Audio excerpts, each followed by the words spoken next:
Sorry.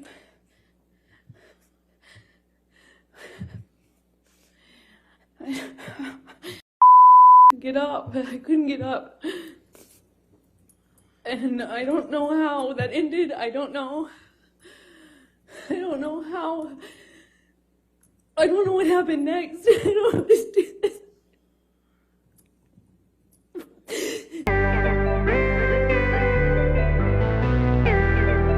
Hola de Malover, ¿cómo estás? Para el video del día de hoy te traigo esta actualización de lo que sucedió el día jueves 5 de mayo en el juicio de Amber Heard versus Johnny Depp.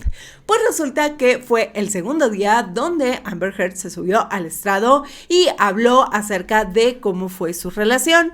La verdad es que narró unos sucesos impactantes, estresantes, que nos explota la cabeza porque la mayoría de la gente pues básicamente no le cree. Son episodios de violencia y golpes exagerados que al final ni siquiera hay pruebas. Y lo más interesante de todo esto es que prácticamente al siguiente día de que esto sucedía, ella tenía un evento público, una situación pública en la cual pues iba perfecta, ¿no? Entonces muchísimas de estas cosas pues están muy presuntamente, aunque ella dice que eso sucedió. También otra de las cosas que sucedió en este día es el hecho de que ella decía, ella me dijo, él me dijo, esta persona pensó, etc, etc, y todo esto pues no se toma en cuenta en el juicio porque al final tienes que haberlo vivido en primera persona.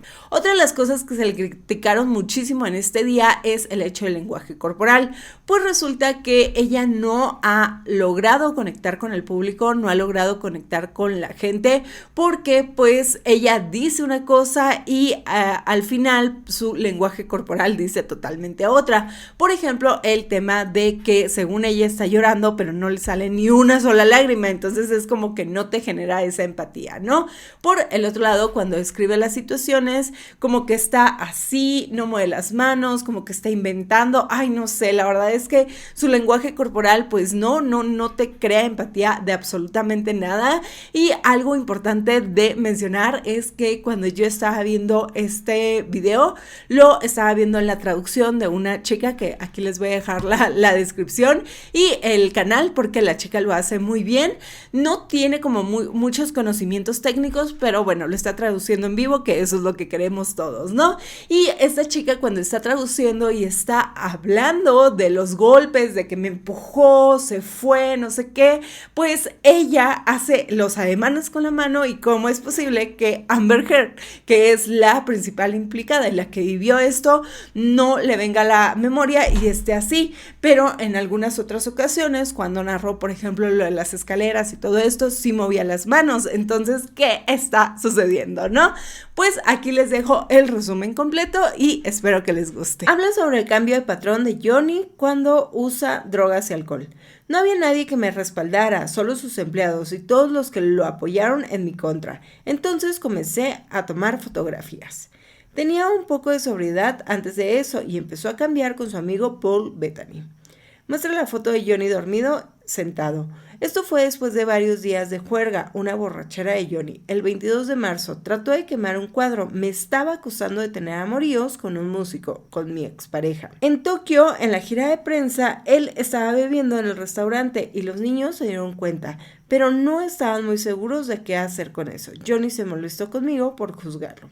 Los niños estaban en esa gira de prensa y me preocupara que nos escucharan. Johnny me gritó y todo lo que podía pensar era que estaba en la habitación del hotel de al lado.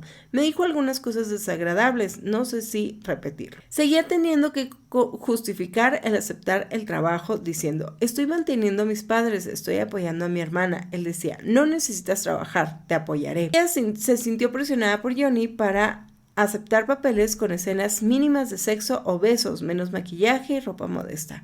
No sucedió toda la vez, por supuesto, fue una cosita tras otra cosita. What a Met Gala is and what's involved in that? Objection compound. Overruled. Met Gala is a big event, annual event, celebrity event in New York. It's a fashion event, but it's just a major red carpet event.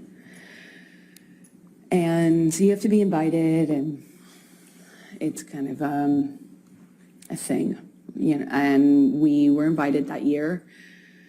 And I had already gone for the previous year or two, and this year we were going to go together. And at some point in the evening, we're sitting across the table, and Johnny starts asking me about this woman. He thought I was looking at this woman in a sexual way, and I kind of turned it around on him and said that exactly. Objection, hearsay. All right. It's context, Your Honor.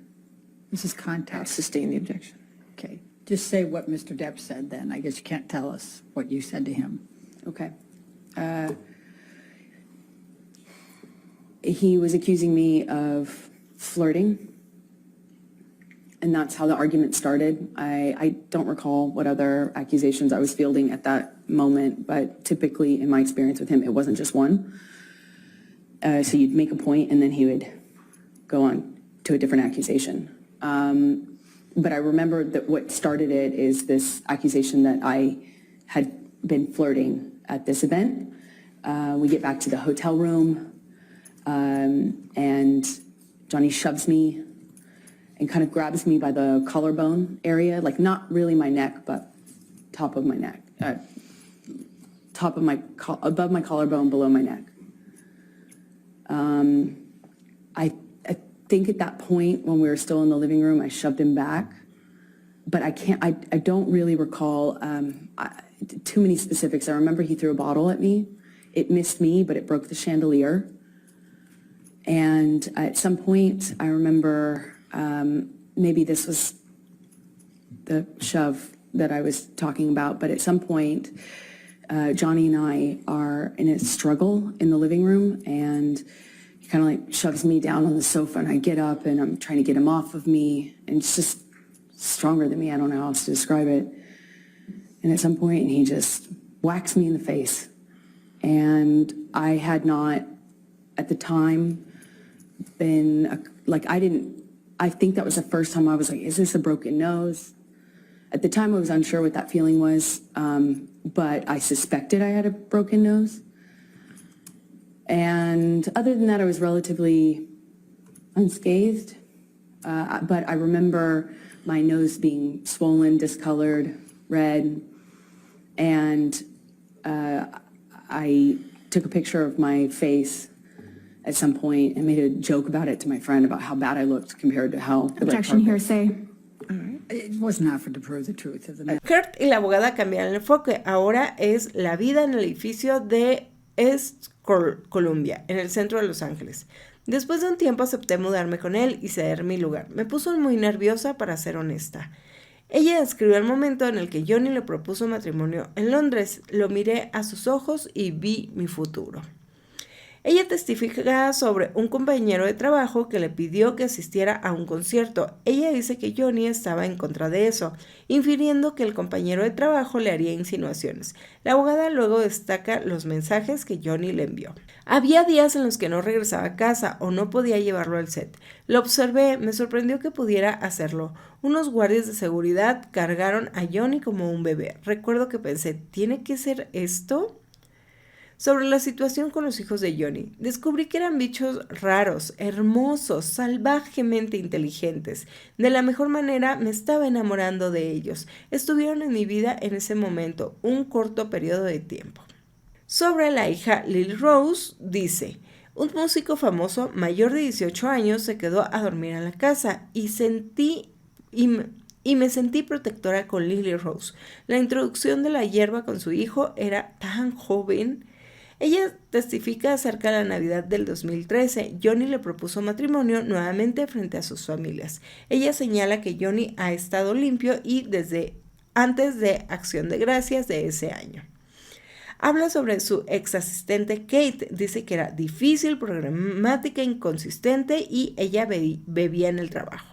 Habla sobre la discusión prenupcial que tuvo con Johnny. Dice que Johnny le dijo que la única forma de salir de esto era la muerte. Kirk testifica que en su fiesta de compromiso, Johnny, él y su padre consumieron drogas juntos para frenar los síntomas de abstinencia. Ella testifica: le dije a mi mamá que veo toda la ironía en esto. Después de esto, la abogada cambia el tema nuevamente para hablar sobre el viaje en avión de Boston a Los Ángeles. Me está pidiendo que tenga algo que decirle. ¿Quieres decirme cuánto te gusta? Dile. Estaban hablando sobre James Franco. Nadie dijo nada, nadie hizo nada. Se podía oír caer un alfiler. Me daba tanta vergüenza que podía patearme en el suelo delante de la gente, y más vergonzoso, no sabía qué hacer al respecto. Ella dice que Johnny exigía un tanque de oxígeno a la azafata. Ella dice que comenzó a aullar como un animal y luego se encerró en el baño. Después de eso comenzó a grabar y dijo: sabía que Johnny no recordaría lo que había hecho. Cuando el avión aterrizó, llamé a un taxi, a un auto para que me recogiera. Me recibió en el aeropuerto privado y me fui. Me bajé del avión tan pronto como aterrizó. Johnny había estado diciendo que lo que me haría cuando aterrizaran. Era sobre un cumpleaños de Lily Rose. Johnny estaba enfermo después de desmayarse en el avión. La llevé a cenar, fuimos a Ana. Nuevamente puse una sonrisa, traté de hacerla sentir amada. En el viaje lloré mucho, intenté rodearme de mis amigos y decidí dejarlo. Me sentía impotente, traté de sacar fuerzas para dejarlo. Ella dice que se fue de Los Ángeles a Nueva York, donde comenzó a asistir a reuniones con los miembros de Al-Anon. Son personas como usted que están preocupadas por alguien que tiene un problema con la bebida. Me dijo que lo sentía, que estaba en un apagón. Lo que sí recordaba, lo lamentaba. Me perdonaría si nunca quisiera volver a hablar con él. Vino de Nueva York para demostrarme que estaba sobrio y comprometido con el cambio. Creí que estaba avergonzado. Se quedaba dormido a mitad de la oración, a la mitad de la palabra. Entraba y salía, estaba dormido mientras me hablaba. Habla sobre la desintoxicación en Australia y aquí les dejo el clip. And I'm looking at in his eyes, and I don't see him anymore. I don't see him anymore. It wasn't him. It was black. I've never been so scared in my life. It was black. I couldn't see him. And he was looking at me, and I was trying to get through to him. I was trying to say to him in some way that it was me. I was trying to get through to Johnny, and I couldn't see him. I couldn't see him at all. And my head was bashing against the back of the bar, and I couldn't breathe. And I remember trying to get up, and I was slipping on the glass. My feet were slipping, my arms were slipping on the countertops. And I remember just trying to get up so I could breathe, so I could tell him that he was really hurting me. I didn't think he knew what he was doing.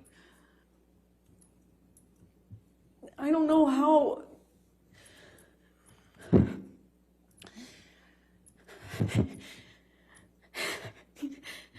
Sorry.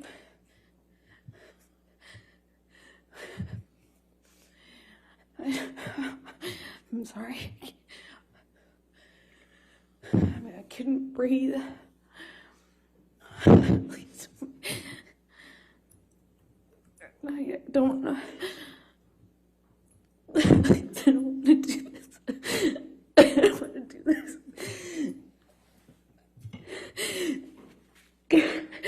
I couldn't breathe. I couldn't get through to him. I couldn't get up. I couldn't get up. And I don't know how that ended. I don't know how. I don't know what happened next. I don't understand this.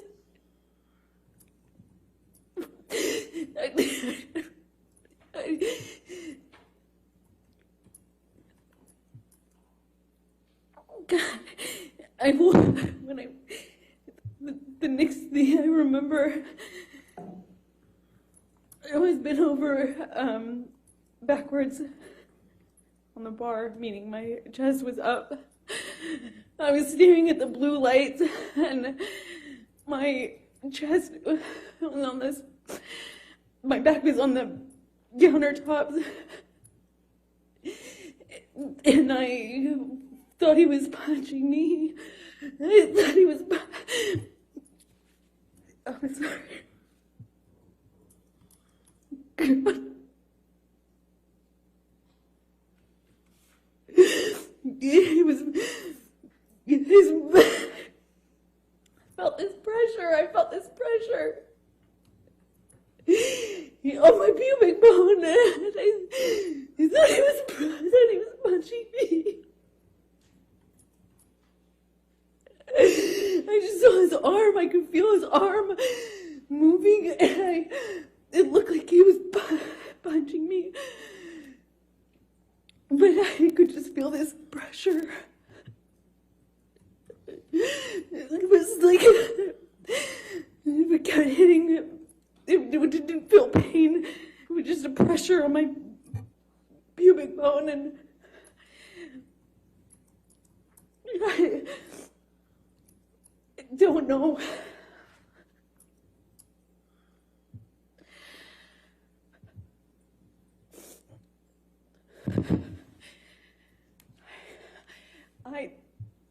I don't remember what I said.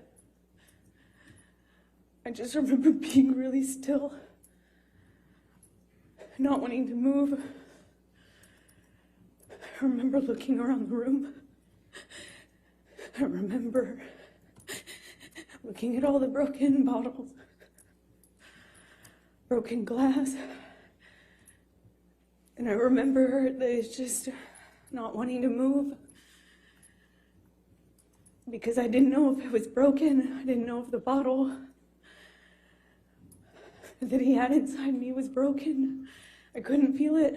I couldn't feel it. I didn't feel pain. I didn't feel pain. I didn't feel anything. I didn't want it.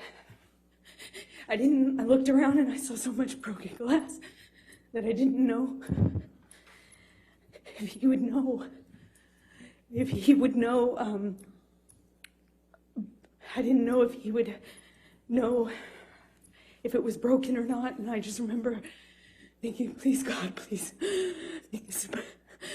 I hope it's not broken. I don't know how that ended. I don't know how I got off the countertop. I just remember it being in the bathroom. I remember retching. I remember the sound my voice was making. I remember I lost control of my bladder. I remember just retching. I remember there was some blood on the floor.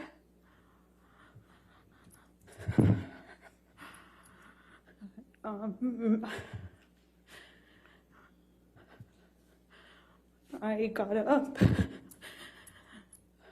at some point.